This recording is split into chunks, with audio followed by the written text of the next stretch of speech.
जो નીતિનો સંગ થઈ જાય તો પ્રભુના ચરણારવિંદ સુધી લઈ જાય, અને અનીતિનો સંગ થઈ જાય તો વિનાશના રાહ તરફ લઈ જાય છે. કેટલું કમાયા એની મહત્તા નથી, પણ આજે તો મહત્તા એની દેખાય છે ને ભાઈ એની પાસે કરોડો રૂપિયા છે, ખરબો રૂપિયા છે. પણ વિશેષતા કઈ છે? કેવી રીતે કમાયો એની વિશેષતા છે.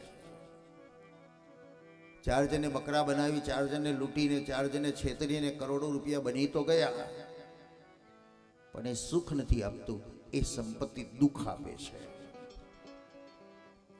સમાજમાં એક દિવસ કરોડોપતિ બની ગયા, શોર્ટકટમાં હરણફાળ ભરી દીધી. જેટલું જલ્દી આવે છે એટલું જ જલ્દી જતું પણ રહે છે, અને જાય છે ત્યારે વિનાશ કરીને જાય છે. તમે જે વંટોળ સાયક્લોન જોયું છે, અહીંથી 300 કિલોમીટર દૂર જો અમારા ગામડામાં એવી અસર થતી હોય તો અહીં કેવી અસર છે? એ ઈશ્વરનો એક સપાટો એ વંટોળ દ્વારા આપે છે, એ ભૂકંપ દ્વારા આપણને આપે છે, એ અતિવૃષ્ટિ દ્વારા આપે છે, એ અનાવૃષ્ટિ દ્વારા આપણને સંકેતો આપે છે, જગતને જાગૃત કરાવડાવે છે.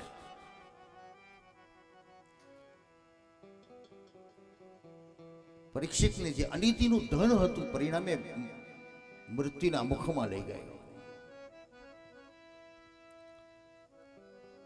તો સમાજની જે સમજાવવાની જે કળા છે, સમજાવવાની જે રાહ છે, એ શાસ્ત્રો પોતાના જીવનના ચરિત્રો બતાવીને આપણને ચેતવતા હોય છે.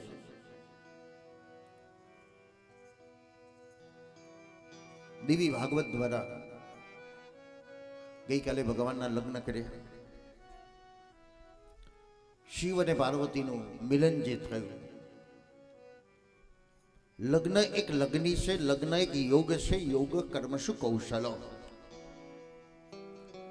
સ્ત્રી અને પુરુષના સમન્વય દ્વારા સંસારને સ્વર્ગ બનાવવું અને ભગવાનને આપણે ઘેર બોલાવવા, એટલા માટે લગ્ન. પુત્ર રૂપે જે ભગવાન આવે છે, પુત્રી રૂપે જે ભગવાન આપણે ઘેર પધારે છે, એનું જતન, એનું પોષણ, એને સુશોભિત કરવા એ આપણું કર્તવ્ય છે. તૃતીય સ્કંદની કથામાં પારિવારિક કથા બતાવી છે, આપણી જ કથા છે. કડદમ અને દેહુતી નામના પતિ પત્ની છે. દેહુતી પોતાના પતિની પાસે રોજ માંગે છે, સત્સંગ માંગે છે, અને પોતાના ઉદરમાં વિકસિત થતા બાળકને એનું પોષણ આપે છે. એ સત્સંગ દ્વારા એને પોષણ આપે છે. ભગવાન કપિલ, જેનો લાભ પંચમીના દિવસે જન્મ થયેલો છે, આપણે લાભ પાંચમ એટલે ધંધાની શરૂઆત કરીએ, ખેતરની શરૂઆતો કરીએ, બળદોની પૂજા કરીએ. પુત્ર પ્રાપ્તિ એ લાભ બતાવ્યો છે. ગણપતિના બે પુત્રો છે, લાભ અને શુભ. રિદ્ધિ ને સિદ્ધિના સ્વામી ગણપતિ છે, જેની રિદ્ધિ ને સિદ્ધિ સદુપયોગ હોય એને ઘેર લાભ અને શુભ આવે. રિદ્ધિ દે, સિદ્ધિ દે, અષ્ટ સિદ્ધિ. આપણે માંગીએ છીએ તો ખરા ભગવાનની પાસે કે મને રિદ્ધિ આપો, મને સિદ્ધિ આપો, મને અષ્ટ સિદ્ધિ આપો. પણ ગણપતિ કે તને મળે ક્યારે? તું મારા જેવો થવું તારે. કોઈનામાં વિઘન ન નાખવું, કોઈનું અહિત ન કરવું, કોઈનું બુરું ન કરવું, કોઈનું ખરાબ ન કરવું, કોઈનું ટાંટીઓ ન ખેંચવું, અને બધાનું ભલું કરવું, તો આ બધું તને મળી જાય. ભગવાન કપિલને માએ આપ્યું છે, અને માં પોતાના દીકરાની પાસે જઈને માંગે છે. ત્વમ ત્વાગતાહમ શરણમ શરણ્યમ સ્વમૃત્યુતા સંસાર તરો કુઠારમ જિજ્ઞા સહાયમ પ્રકૃતે પુરુષ્ય નમામિ સદ્ધર્મ વિદામ વરિષ્ઠ. બેટા, મને વિશ્વાસ છે તું મને આપીશ. આવો વિશ્વાસ છે આપણને. 50 કરોડ રૂપિયા આપી દીધા હોય ને આપણે 5,000 જોઈતા હોય ને દીકરા પાસે માંગવા જઈએ તો મન કેટલું ડગુમગું થાય, આપશે કે નહીં આપે, હશે કે નહીં હોય. કારણ આપણે કેવલ એને સંપત્તિ આપી છે, સંસ્કાર નથી સિંચ્યા. ગામડાના સંસ્કાર હોય છે કે વડીલો આવે તો તરત પગે લાગે, રામ રામ કરે. શહેરમાં તો કેમ છો કે હેણવા મળે. પછી કે છોકરાઓ માનતા નથી, સમજતા નથી. પણ ક્યાંથી સમજે? એને વાળવાની જરૂર છે ત્યારે આપણે એને બહુ છૂટા કરી દીધા છે. સંસ્કૃતિ ગામડામાં છે, સંસ્કાર ગામડામાં છે. બાકી બહુ મોટા બંગલા હોય ત્યાં તો ખોખા જ હોય. નાના મકાનની જે સજાવટ હોય એ મોટામાં ન થઈ શકે.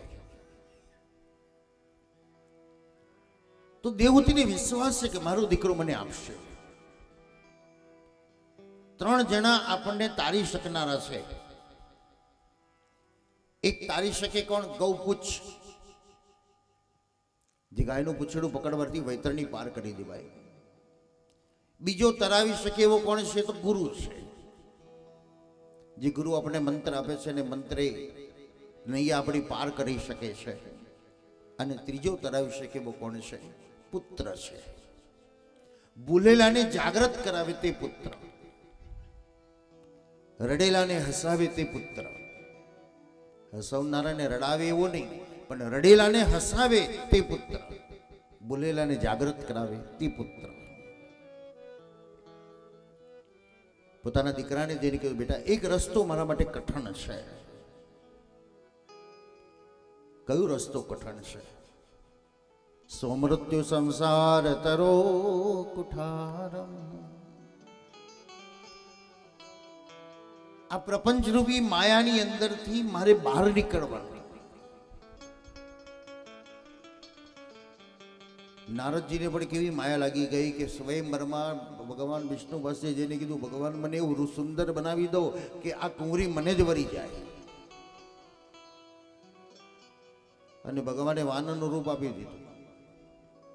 નારદજીને તેમજ છે, ભગવાને પોતાનું રૂપ મને આપ્યું છે એટલે તું અફલાતુન છું, હીરો છું.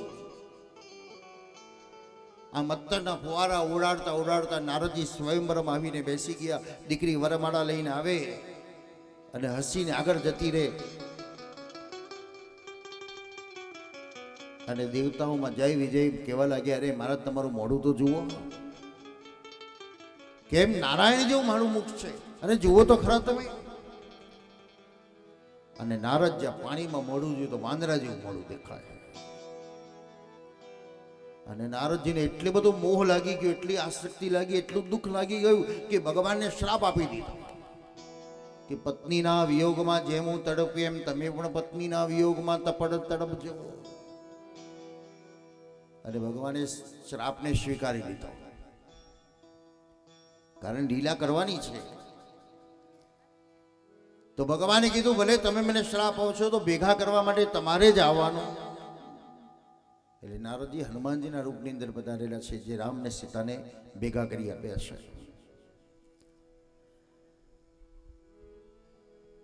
તો સંસારની આસક્તિ, સંસારમાંથી જે પરમ ગતિ તરફ પ્રયાણ કરવાનું છે, પુત્ર આપણને તારી શકે એમ છે. શું આપવું દીકરાને? આપી તો બધું જ, પણ એક નથી આપી શકતા, સંસ્કાર.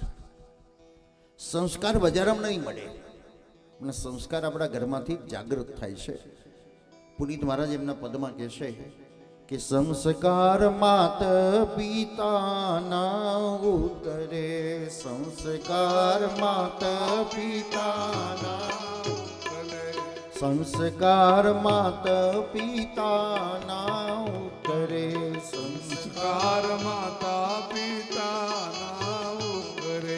એ ગર્વ સંસ્કાર છે રે મુખ્ય, ગર્વ સંસ્કાર છે રે મૂળ, સંસ્કાર માતા પિતાના ઉતરે, સંસ્કાર માતા પિતાના ઉતરે. સુંદર સંતાન પ્રાપ્ત કરવું છે તો બીજ સંસ્કારથી શરૂઆત છે. આપણા વિચારો, આપણા વર્તન, આપણી વાતો એ બાળક સાંભળે છે. ભગવાન કૃષ્ણ દ્રૌપદીને વાત કરી રહ્યા છે યુદ્ધની વાતો, અને કુખમાં રહેલો બાળક સાંભળે છે. અને અભિમન્યુ એમ કે મામા હું સાંભળું છું. એ જીજાબાઈ એમ કે પેટમાં પડીને બાળે સાંભળેલી બાળ લખણની વાત, શિવાજીને નિંદરું ન આવે, માતા જીજાબાઈ ઝુલાવે. ચાંદલો ને જીજીબાઈ ને આવ્યા બાડ રે, જીજીબાઈ ને આવ્યા બાડ. ચાંદલો ને જીજાબાઈ ને આવ્યા બાડ રે, જીજીબાઈ ને આવ્યા બાલુડા ને નીંદ ન આવે, માતા જીજાબાઈ ઝુલાવે. બાલુડા ને નીંદ ન આવે, માતાજી જબાન ઝુલાવે.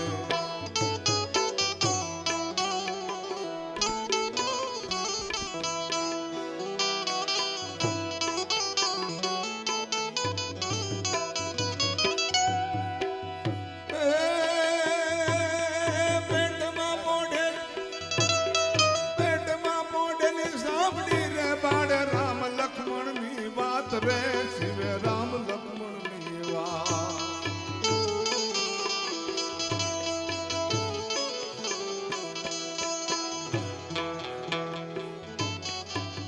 ધોણો નોનો ડુંગરાડો ને શિવાજીને નીંદ રૂનાવે. ધોણો નોનો ડુંગરાડો ને શિવાજીને નીંદ.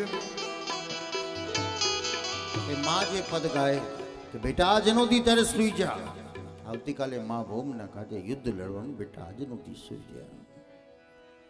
હવે આપણા હાલડા કેવા થઈ ગયા, પાટલો ગયો ખસી, ભૈલો પડ્યો ખસી. અહીં બે ભાવ છે, પાટલો ગયો ખસી અને ભૈલો પડ્યો ખસી, એટલે ઉત્સાહ પણ છે કે બેટા જીવનમાં આવી તકલીફો આવે ને તો રડીશ નહીં પણ હસશે. તો જીજાબાઈ જે પદો ગાય છે, અને બાળક કેવો બને, ક્ષત્રિયનો પુત્ર ક્ષત્રિય જ બને, એ શિયાળ ન બની શકે. અને શિયાળનો પુત્ર શિયાળ જ બને, એ કે સિંહ ન બની શકે. કારણ એ સંસ્કાર એની અંદર આયા વગર રહેતા જ નથી.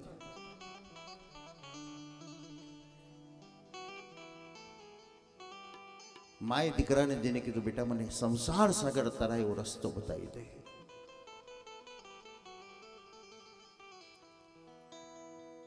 ભિન્ન ભિન્ન પ્રકારના તત્વોનું જે વર્ણન બતાવ્યું છે, બે મોથી આસક્ત થયેલા માનવની કથાઓ બતાવી છે. કેટલી ખતરનાક આસક્તિ આપણને છે, આપણે બધા એમાં ફસાઈ ગયેલા છે. એક રાજા જંગલમાં ગયો ને જંગલમાં જઈને જોયું તો એક સંત, તપસ્વી સંત જોયા. એટલે રાજાએ કીધું કે આટલા જ્ઞાની સંત જંગલમાં ના શોભે, તમે તો મારા મહેલમાં શોભો. સંતે કીધું મારે કોઈ મહેલની જરૂર નથી, મને આનંદ છે. રાજાએ કીધું નહીં નહીં, આવા મહાન સંત તમે છો, અમારા ગામમાં જાઓ તમે. સંતે કીધું ચલો કઈ વાંધો નહીં, ગામમાં જઈએ. રાજાએ સંત માટે એટલી સરસ વ્યવસ્થા કરી દીધી કે પોતાના જેવો મહેલ બનાવી દીધો. પોતે જે ભોજન કરે છે એવું રાજા સંતના માટે વ્યવસ્થા કરી દીધી. પોતે સોનાના વાસણોમાં જમે તો સંત માટે પણ નવા વાસણો બનાવી દીધા. બંને બેસે તો બંનેના સિંહાસનો પણ સરખા કરી દીધા. એક દિવસ સંત અને રાજા બંને બેઠા છે, અને રાજાએ રમૂજ કરી, મહારાજ મારાને તમારામાં કોઈ ફરક દેખાય છે ખરો? સંતે કીધું એટલે હું સોનાના આસનમાં બેઠો છું, તમે સોનાના આસનમાં બેઠા છો, હું પકવાનું જમું છું, તમે જમો છો, હું સોનાના વાસણમાં જમું, તમે જમો છો, હું છત્રપલંગમાં પડું છું, તમે છત્રપલંગમાં પડો છો, મારાને તમારામાં કોઈ ફરક દેખાય છે? સંતે કીધું તારે ફરક જોવો છે? રાજા કીધું મને તો કોઈ દેખાતો નથી, હું જેવો છું રાજા છું, તમે રાજા છો, હું જેવું રહું છું એવું તમે રહો છો. સંતે કીધું તારા ને મારામાં ફરક જોવો છે તો તેરા તુજે મુબારક મેં અબ ચલા. બસ આ મોજ હોવી જોઈએ. એમાં ફસાઈ ગયા તો બહાર નીકળી શકાતું નથી. કાદવમાં કમળ છે પણ કમળ પ્રભુના ચરણારવિંદ સુધી જાય છે, કારણ એના ગુણથી. તમે એની પર પાણી નાખો ને તો બુંદ ચમકવા લાગે. એમ સંસારની અંદર છે છતાંય સંસારથી જે પર છે એ પ્રભુના ચરણારવિંદમાં પહોંચી શકે છે. ગીતા સુંદર કે છે પ્રવૃત્તિમ ચ નિવૃત્તિમ ચ જનાના વિદુરાસુરા. પ્રવૃત્તિમાં નિવૃત્ત રહો ને નિવૃત્તમાં પ્રવૃત્ત રહો. તમને કોઈ નવરો માણસ દેખાય એ શાંતિ બેઠો હોય પણ એ પ્રવૃત્ત હોય, કોઈ સારા વિચારોમાં હોય, કોઈ ભગવાનના નામની અંદર હોય, ભગવાનનું ધ્યાન ધરતો હોય. એ નિવૃત્ત છે છતાં પ્રવૃત્ત છે, અને કેટલાક પ્રવૃત્ત હોય પણ છતાં નિવૃત્ત જેવા છે. તો જનાન વિદુરાસુરા, ગીતા કે છે એવો શૂરવીર કહેવાય.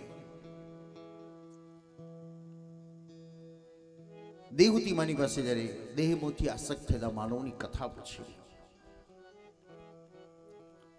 મોહ વ્યાધીન સકલ જગમાહી. જે આસક્તિની અંદર આપણે બધા ફસાયેલા છે,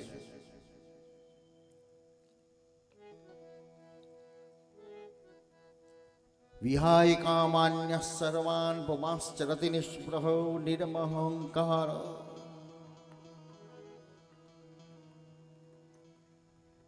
શક્તિ જતી રહે તો વૈરાગ આવી જાય, પણ શક્તિ આવી જાય તો ફરી આસક્તિ લાગી જાય.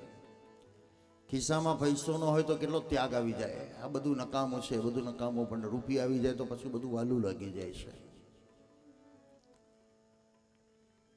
બધાની વચ્ચે રાજા જનકને વિદેહી જનક કહ્યા.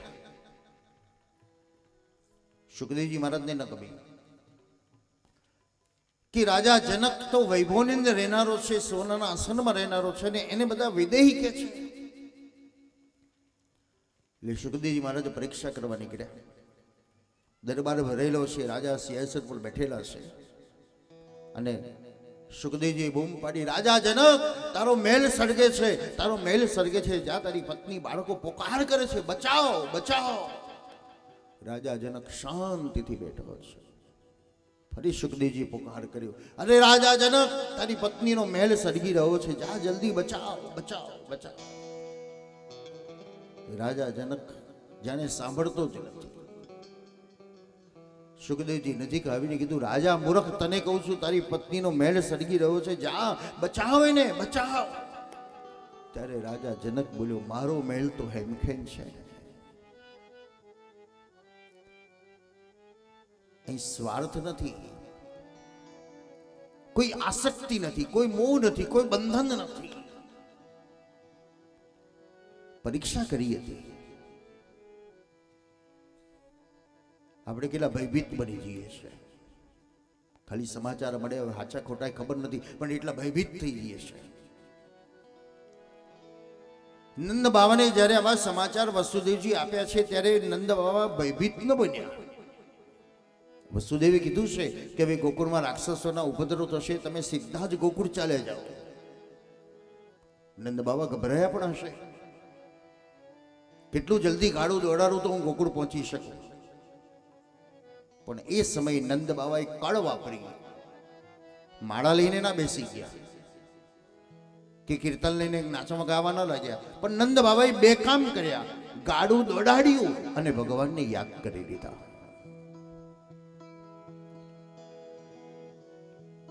હરી તું ગાડું હંકાર કાઈ ન જાણો, ધર્મ કર્મના બે જોતરા. પ્રભુને યાદ કરતા કરતા ગાડી દોડાડી. તમે હાથી જોડો જ્યારે વાવણી કરવા જાઓ ને ત્યારે ભગવાનને યાદ કરતા કરતા વાવણી કરી જુઓ, અને પછી જુઓ કેવું ધાન થાય છે, કોઈ રોગચારો આવતો નથી.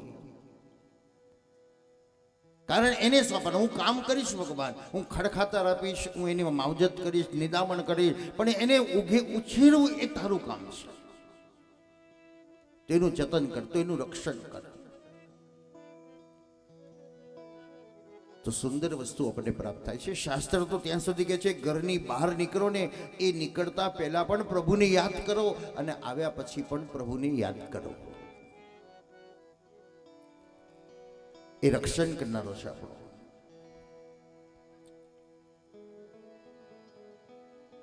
દેવી ભાગવતમાં અનેક દેવીઓની જે કથાઓ આવી, ત્યાં ગાયત્રીની કથા આવી. ઓમ ભૂર્ભુવસ્વઃ તસ્સવિતુર્વરેણ્યં ભર્ગો દેવસ્ય ધીમહિ ધિયો યો નઃ પ્રચોદયાત. ઓમ હુમ જુમ સઃ ભૂર્ભુવસ્વઃ. બીજ મંત્રની સાથે જેનો મંત્ર છે ગાયત્રી, જે વેદનો મંત્ર છે અને બ્રાહ્મણ માટે શ્રેષ્ઠ મંત્ર બતાવ્યો છે. હવે બધા જ કરતા થઈ ગયા છે. સાપ ગયા ને લીહંટા રહી ગયા. અમુક વસ્તુ અમુક વ્યક્તિને જ શોભે. ગાડાના હાથમાં તલવાર આપો તો ન શોભે, પણ રજપૂતના હાથમાં આપો તો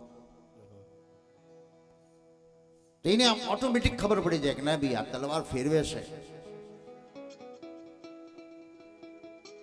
એક સિનેમા મેં જોયું હતું, એની અંદર જે પિક્ચર બહુ સારું ચાલ્યું હતું ને બહુ ખર્ચો પણ એને કર્યો હતો.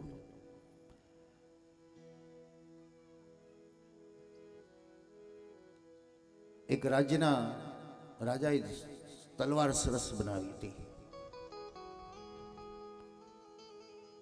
કટપ્પા એની પાસે ગયો અને પેલા રાજાએ કીધું જો મારી તલવાર જો. એટલે પેલા આમ ઊંધી છતી કરી બે ચાર વાર વીજી અને એને કીધું બરાબર નથી. રાજાને ન ગમ્યું કે મારા માણસે બનાવેલી તલવાર એની જોતો ખરો કેવી છે, એક તલવાર પડે તો બે કટકા કરી નાખે. પેલું કટપ્પા કહે છે કે આ તલવાર યોગ્ય બરાબર નથી, મારી તલવારની સામે આ તલવાર ના આવે. રાજા કીધું યુદ્ધ કરતા રહે. અને બંને જણા જે યુદ્ધ કરે છે અને યુદ્ધમાં પોતાની તલવારો રે કટપ્પા રાજાની તલવારને ચીરી નાખે છે. ત્યારે પેલાને તો આ વ્યક્તિ ખાલી હાથમાં જોતાની સાથે એમ કહી દે કે આ તલવાર યોગ્ય નથી, અને એને કહે કે પછી એની ઓળખાણ અપાય કે આ ફલાણા રાજનો સેવક છે, દાસ છે, એની પેઢીઓથી દાસત્વ જ કરતો આવ્યો છે. આટલો બળવાન છે, આટલો સુરવીર છે, પણ છતાંય દાસત્વ કરે છે. એને રાષ્ટ્ર પ્રેમ છે. પેલું કે હું તને કેટલા રૂપિયા તું કહું એટલા આપું, તને બધી જ વ્યવસ્થા આપી દઉં, તને રાજા બનાવી દઉં, તું મારી જોડે આવતો રહે. તારે કે નહીં, અમારું વચન છે, અમારું એ દાસત્વ સ્વીકારવું એ અમારું વચન છે. એ રોટલો મળે પણ અમને આનંદ છે. આજે માણસ પોતાની જાત વેચવા લાગ્યો. જાત વેચે, કર્મ વેચે, ધર્મ વેચે. પૈસો મારો પરમેશ્વરને, હું પૈસાનો દાસ. સર્વશ્રેષ્ઠ આજે રૂપિયો બની ગયો. રૂપિયાવાળા જ પૂજાય, રૂપિયાવાળા જ ભગવદીઓ બની જવાના, રૂપિયાવાળા ધનાડીઓ બની જવાના, રૂપિયાવાળા જ્ઞાની બની જવાના, રૂપિયાવાળા સર્વશ્રેષ્ઠ બની જવાના. શું ભગવાન બધાને મળી ગયા? સમાજ ગાડરીઓ છે ને તેથી એની પાછળ દોડે છે. આજકાલ એવું આખું મંડળી ચાલે છે ને, એવી મંડળી કે ગાડીમાંથી ઉતરે એટલે 5-10 જણા પોતાના હોય ને કહી રાખ્યું હોય કે હું આવું એટલે મને પગે પડો ને, એટલે બીજા 25 જણા હોય પાછા પગે પડે. 2 જણાને કહી ભણાઈ રાખ્યું હોય તારે કહેવાનું મારું કામ થઈ ગયું બાપુ, તમારા આશીર્વાદથી, તમારા કહેવાથી બધું મેં આ જગ્યાએ કર્યું, ના ખાડો કર્યો, ના બધું નીકળી ગયું. ત્રીજો કે અરે મને તમે તો વચન આપીને તરત મારું કામ થઈ ગયું. એટલે બીજાને સાચું બહુ તપસ્વી લાગે છે, બહુ સાચા લાગે છે. આ ઘેટાના ટોળા જેવી સ્થિતિ આજે આવી છે. શોર્ટકટમાં માણસને બધું જ જોઈએ છે, બસ રાતોરાત કરોડપતિ કેવી રીતે બનાય, અને ગાંડા બની ગયા છે આપણે એની પાછળ. તો ફલાંગો મારવા જઈએ તો ક્યાંક લાંબા થઈ જઈશું એની આપણને ખબર નથી પડતી, પણ કેમ કરીને ઉપર પહોંચી જવું. સસલાના કાચબાની વાર્તા આવતી હતી, બંને હરીફાઈમાં થઈ ગઈ તો સસલો છલાંગો મારતો મારતો દોડે અને કાચબો ધીરે ધીરે દોડે. પરિણામે આવ્યું સસલું થાકી ગયો પણ કાચબો પહોંચી ગયો. સમય પ્રમાણે ઈશ્વર આપણને આપતો જતો હોય છે, પણ આપણાથી ધીરજ ખૂટતી નથી. એટલી બધી ધીરજ આવી જાય કે જલ્દી કેમ નો ઉપર જવું. વિદુરજી જ્યારે પરિક્રમા કરી રહ્યા છે આ દુનિયાની, ત્યારે વિદુરજીએ પણ એ જ જોયું હજારો વર્ષો પહેલા. અનુગ્રહાય વચરંતિ નૂનમ. ગાડરિયો પ્રવાહ જોયો, એક ઊંધું કામ કરે એટલે બીજો ઊંધું કરવા જાય, એક ખોટું કરવા જાય બીજો ખોટું કરવા જાય. એ આગળ વધી ગયો તો હું જલ્દી કેવી રીતે વધી જાઉં આગળ. હમણાં જ 2 દિવસના મેં એક ન્યૂઝમાં સાંભળ્યું કે એક પિતાએ પોતાના દીકરાને પરણાવવા માટે ગામડાની જમીન વેચી. 70 લાખ રૂપિયામાં જમીન વેચી દીધી દીકરો પરણાવવા. 20-25 લાખ થોડું દેવું હતું એ ચૂકતે કરી દીધું, અને 60 લાખ દીકરા પરણાવવા માટે ઘરમાં મૂકી રાખ્યા હતા. આ દીકરો શોર્ટકટથી કમાવા માટે એ રૂપિયાને ઇન્વેસ્ટમેન્ટ કરી દીધું શેર બજારમાં. જેનું નોલેજ નથી, જેનું જ્ઞાન નથી, પણ 2 જણાએ ચાવી આપી કે ભાઈ આનો ભાવ ઉચકવાનો છે, તું નાખી દે. પિતા 15-20 દિવસ પછી ઘેર આવીને જુએ છે તો રૂપિયા નહીં ઘરમાં. પૂછ્યું બેટા ક્યાં ગયા રૂપિયા? મેં શેર બજારમાં નાખ્યા, બજાર ડાઉન થઈ ગયું અને દીવાદાળ બની ગયો. બીજા દિવસે દીકરો ગળે ફાંસી ખાઈને મરી ગયો. જે વસ્તુનું જ્ઞાન નથી, જે વસ્તુ પર કેવી રીતે જવાય આપણને ખબર નથી. ઘોડા પર કોઈ દિવસ બેઠા જ ન હોય ને ઘોડા પર બેસવા જઈએ તો ટાંટિયા જ તોડી નાખ્યા. સમાજને વાળવાની જરૂર છે, સમાજને સમજાવવાની જરૂર છે, સમાજને થોડી ધીરજ રાખવાની જરૂર છે. કઈ રસ્તા ઉપર જવું, કેવી રીતે જવું, પણ દેખાદેખી છે. અને આજનો સમાજ એટલો નબળો છે, દરેકને તકલીફ તો બધાને છે. કોઈ એમને કે મારે તકલીફ નથી, મને પણ તકલીફ હોય ને તમને પણ તકલીફ છે, સાધુને પણ તકલીફ છે ને સંસારીને તકલીફ છે. પણ એ તકલીફની નસ આ બધા જાણી લે અને પછી આપણને દબાવે એટલે આપણે એમ થાય કે આ ચમત્કાર બહુ સારો છે, લાઈને મારી તકલીફ દૂર થાય, મારી તકલીફ દૂર થાય. રૂપિયાવાળા આપણે કદાચ નથી બનતા, રૂપિયાવાળો એ બની જાય છે. તમે રોજ રૂપિયો ભિખારીને આપો તો ભિખારીને રોજના 100, 200, 500 રૂપિયા મળી જતા હોય તો એ કેટલા બધા, એને રૂપિયાનો ખર્ચ નથી, લાઇટ બિલનો ખર્ચ નથી, પેટ્રોલનો ખર્ચ નથી, પણ એ નથી બનતો. દુઃખને દૂર કરવા માટે આપણે બધા દોડી જઈએ છીએ અને ચમત્કારથી દુઃખ દૂર થાય જ નહીં.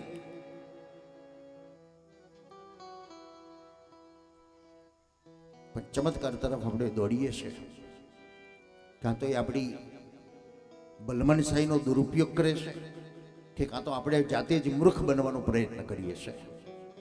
ભગવાને મને બુદ્ધિ આપી છે, જ્ઞાન આપી છે, કળા આપી છે, અને હજારોની સંખ્યામાં, 1-2 નહીં, હજારોની સંખ્યામાં દોડે છે. તો ખબર નહીં મોદી સાહેબ એને લાવી દેના યુક્રેન ને ઈરાનનું યુદ્ધ બંધ કરાવી દે, કેટલો સારો ચમત્કારોથી છે. આ મિલિટરી બધી રાખવી જ ના પડે, બધા જ સમૃદ્ધ થઈ જાય. સાચું જ્ઞાન એ અનુભવવાની જરૂર છે. દુઆ અસર કરે એને અર્થ કે દવા છોડી દેવાની. દવા તો લેવી જ પડે અને સાથે દુઆ પણ કરવા લાગીએ. ભગવત પ્રાર્થના છે, પણ ચમત્કારમાં શોર્ટકટમાં જવા જઈએ તો ક્યાંક લપસી પડાય છે. ગાયત્રી મંત્ર એક અનુષ્ઠાન છે. નવરાત્રિના પર્વ આવે છે. તમે લક્ષ્મીની આરાધના કરી શકો છો, શક્તિની આરાધના કરી શકો છો, સરસ્વતીની પણ આરાધના કરી શકાય છે. ઘટ સ્થાપના કરી જે જેની રિવાજ પ્રમાણે, જે જેની ભાવના પ્રમાણે, કોઈ ઘટ સ્થાપના કરે, કોઈ જવારાની સ્થાપના કરે, કોઈ અખંડ દીવો કરે, કોઈ ઉપવાસ કરે, કોઈ એકટાણું કરે, કોઈ મીઠા વગરનું ખાય. એ દરેકના સ્વતંત્ર વિચારો છે, પણ આરાધના એ મુખ્ય છે. નવા મંત્રમાં 9 દિવસની અનુષ્ઠા છે, તેથી નવાર મંત્ર ઓમ એમ રીમ ક્લીમ ચામુંડાય વિચ્ચે નમઃ અથવા સ્વાહા.